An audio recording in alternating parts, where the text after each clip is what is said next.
নমস্কার, আমি শুভাশিস ব্যানার্জি। আমার সঙ্গে দেখছেন এই মুহূর্তে আওয়ার প্রোগ্রেস।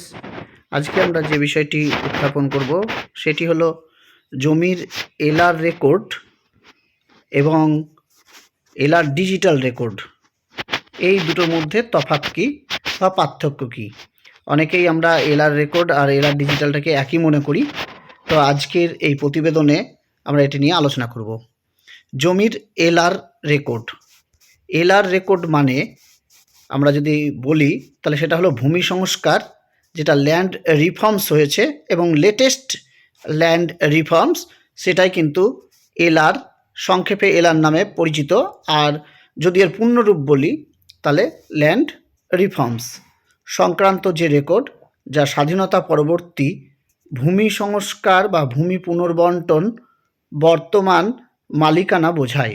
বর্তমান মানে এই যে আজকে যে সময়, সেই সময়কার মালিকানা বোঝায়।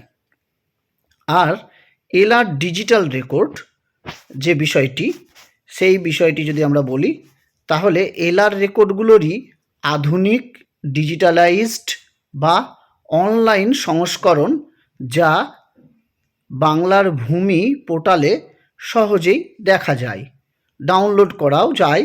সেটাকে আপনি বিভিন্ন আপনার যে প্রয়োজন, সেই প্রয়োজনে আপনি ব্যবহার করতে পারেন। তথ্যগুলো মালিকানা ও জমির তথ্য যাচাইয়ের জন্য এটি অপরিহার্য এবং কাউরির সাহায্যও দরকার নেই। নিজের মোবাইলে আপনি নিজেই এলআর রেকর্ডের যে ডিজিটালাইজড ভার্সন সেটি দেখতে পারবেন। এটি হলো এলআর ডিজিটালাইজড রেকর্ড। এবার এলআর রেকর্ডের বিষয়টি আসি। এলআর রেকর্ডের যদি পূর্ণরূপ বলি, সেটা আপনারা এক্ষুনি বুঝলেন।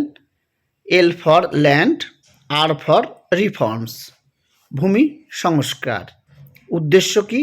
এটি মূলত দেশভাগের পর ভূমিহীন ও প্রান্তিক কৃষকদের মধ্যে জমি বন্টনের প্রক্রিয়া এবং তার ফলে সৃষ্ট জমির মালিকানা ও পরিবর্তনগুলো নথিভুক্ত করে। মানে এখানে সমস্ত রকম চেঞ্জ হয়ে এসেছে এবং বর্তমান যে স্থিতি বা বর্তমান যে পরিস্থিতিতে কে মালিক, কার কত পরিমাণ জমি রয়েছে, কার কত শেয়ার রয়েছে, সেই দাগে কতগুলো খতিয়ান রয়েছে, এগুলো কিন্তু এলআরে পাওয়া যায়। এতে জমির ধরন, অর্থাৎ জমির শ্রেণীটা কৃষি না অকৃষি, এগুলো জানা যায়, বর্তমান মালিকানা জানা যায় এবং সেই সঙ্গে ভূমি সংস্কার আইনের অধীনে হওয়া পরিবর্তনগুলোও থাকে এর ভিতরে। গুরুত্ব: জমি কেনা বেচা, ঋণ নেওয়া বা কোনো আইনি কাজে এটি একটি গুরুত্বপূর্ণ দলিল বা দস্তাবেজ বলতে পারেন, যা মালিকানার প্রমাণ দেয়। তাই বলে এটা জমির দলিল হিসাবে এটা গ্রহণ করবেন না। এটা মূলত রেকর্ড হিসাবে বা দস্তাবেজ হিসাবে এটা আপনি ব্যবহার করতে পারেন। এলআর ডিজিটাল রেকর্ড কি? সংজ্ঞা: এটি হলো এলআর রেকর্ডের ডিজিটাল রূপ, যেটা বাংলার ভূমি যে পোর্টাল রয়েছে, সেই পোর্টালের মাধ্যমে অনলাইনে উপলব্ধ করা হয়েছে। সুবিধা কি? এখন নাগরিকরা ঘরে বসেই জমির এলআর তথ্য, যেমন খতিয়ান, পর্চা, মৌজা ম্যাপ দেখতে বা ডাউনলোড করতে পারেন। আপনি এই যে এই ভিডিওটি দেখছেন, এই ভিডিওটি দেখার পরেই আপনার নিজের মোবাইলেই বাংলার ভূমি ওয়েবসাইটে গিয়ে, গুগল ক্রোমে বাংলার ভূমি ওয়েবসাইটে গিয়ে সাইন আপ করা না থাকলে সাইন আপ করে, ইউজার আইডি পাসওয়ার্ড দিয়ে প্রবেশ করে আপনি সেখান থেকে পুরো তথ্য পেয়ে যেতে পারেন। যা আগে শুধু ভূমি অফিসে আপনাকে গিয়ে দেখতে হতো, পদ্ধতি বাংলার ভূমি ওয়েবসাইট পরিদর্শন করে, অর্থাৎ সেখানে আপনি ইউজার আইডি পাসওয়ার্ড দিয়ে জেলা, ব্লক, মৌজা ও প্লট নম্বর দিয়ে এটি দেখা যায়। সংক্ষেপে এলআর রেকর্ড ভূমি সংস্কারের ফলে তৈরি হওয়া জমির মূল নথি। এলআর ডিজিটাল রেকর্ড সেই নথিরই অনলাইন প্রতিরূপ বলতে পারেন, যা সহজে ব্যবহারযোগ্য সংস্করণ, সে আপনি রাত, দিন বা সকাল বা বিকেল বা আপনার যখন খুশি তখন এলআর ডিজিটাল রেকর্ডটি আপনি দেখে নিতে পারেন আপনার নিজের মোবাইলেই। তা খুবই সুবিধা এটা। আর এলআর যে রেকর্ডটি সেটি দেখতে হলে আপনাকে বিএলআরও অফিসে যেতে হবে। বিএলআরও অফিসের যে ভলিউম বই রয়েছে সেই ভলিউম বইয়ে নথিবদ্ধ রয়েছে সমস্ত তথ্য। এলআর রেকর্ডটিও আপনি বিএলআরও অফিসের একেবারে ভলিউম বইয়ে পাবেন এবং সেখান থেকে আপনি অফিসে গেলে অ্যাপ্লিকেশন করলেই সেই তথ্য পেয়ে যাবেন। আর আরেকটা কথা, যে এই তথ্যটাই ডিজিটাল এইজ রূপে আপনার বাংলার ভূমি যে ওয়েবসাইট বা পোর্টাল রয়েছে সেখানে পাওয়া যায়। যদি আমরা আমাদের স্ক্রিনে একবার আপনাদেরকে একটু জাস্ট দেখাতে পারি, চেষ্টা করছি একবার দেখানোর। তো আমরা এখান থেকে বেরিয়ে এলাম এবং আমাদের এই যে মোবাইলের স্ক্রিন দেখতে পাচ্ছেন, আমরা গুগল ক্রমে প্রবেশ করব। গুগল ক্রমে প্রবেশ করলাম। এখানটায় আমাকে যে সার্চ গুগল ফর ইউআরএল আছে এখানটায় করতে পারেন, বা আমি সার্চ করব বাংলার ভূমি। তো এখানটা একবার আপনাদেরকে দেখিয়ে দিচ্ছি বাংলার ভূমি বলে। তো বাংলার ভূমি অটোমেটিক এই যে ফার্স্ট যে পেজটা আছে এইটাতে আমি ক্লিক করব। বাংলার ভূমি ক্লিক করলাম।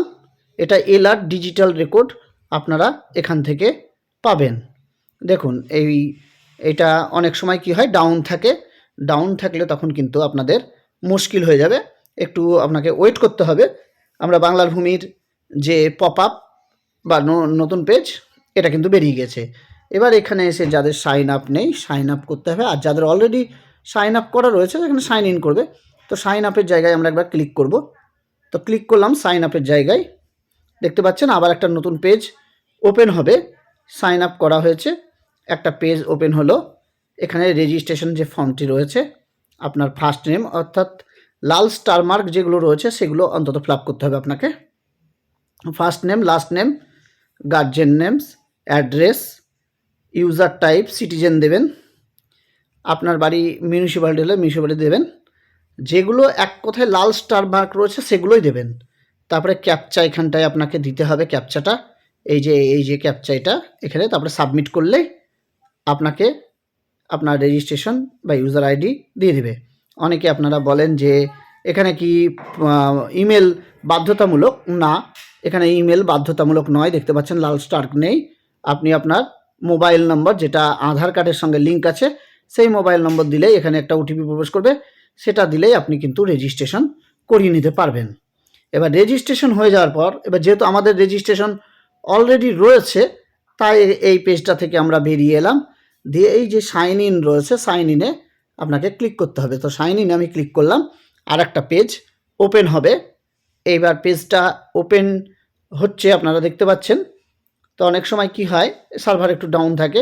তো পেজ ওপেন হলো, log in to your account, এখানে আপনি সিটিজেন করবেন আর ডিপার্টমেন্টালটা আলাদা। এবার ইউজার নেমের জায়গায় মোবাইল নম্বর হবে আর পাসওয়ার্ডের জায়গায় আপনার পাসওয়ার্ড। তারপরে এই যে ক্যাপচাটা আপনাকে এখানে দিতে হবে, দিয়ে নেক্সট করলে আপনার এটা খুলে যাবে। তারপরে যেই এটা খুললো তখন আপনাকে কিন্তু এটা দেখাবে এই যে পেজটা আছে এইখানটায়, যেমন এটা রয়েছে এখানটায় আপনার রয়েছে এগুলোতে, আর এখানটায় সব গিভারেন্স সেল বলে রয়েছে।